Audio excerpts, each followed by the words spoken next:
you a picture of another unusual animal I found. I'm not sure what kind of day you're having, but this picture is really gonna make you smile. Are you ready?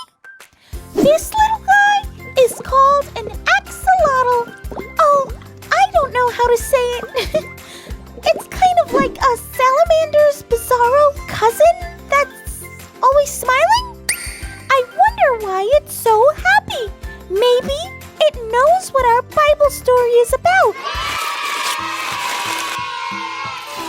It's time for our Bible story.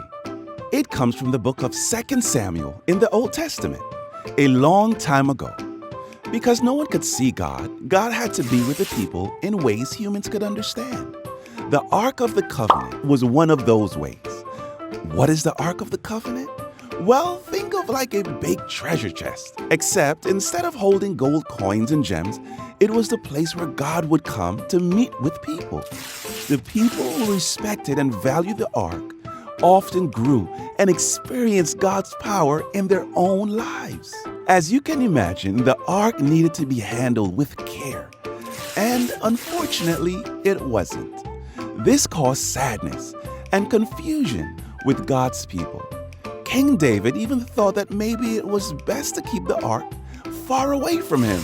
But then he saw that God had blessed the home where the ark had been placed in the meanwhile. He realized that being in God's presence was the greatest treasure. So he changed his mind and decided to bring the ark into the main city where he was. As David saw the ark enter the city, he was filled with such joy that he started to dance. He jumped, he twirled, he did the cha-cha-cha, he flossed, he dabbed, he did the whoa.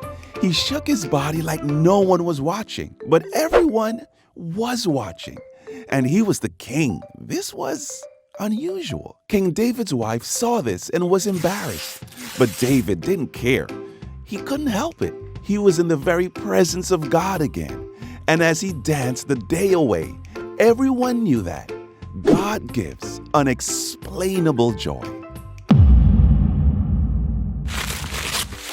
David was so happy to know God. He didn't care what other people said or thought about him. And why should he? What are some things that give you joy? I know right now I'm really happy about how my song is turning out. I also get super excited when I get a new toy or get to go somewhere special with my family.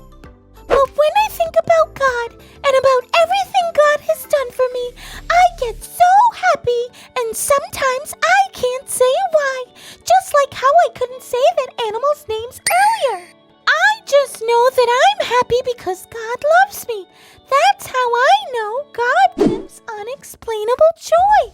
I hope your day is full of joy too, friends. Thanks for tuning in and growing with me. Peace out.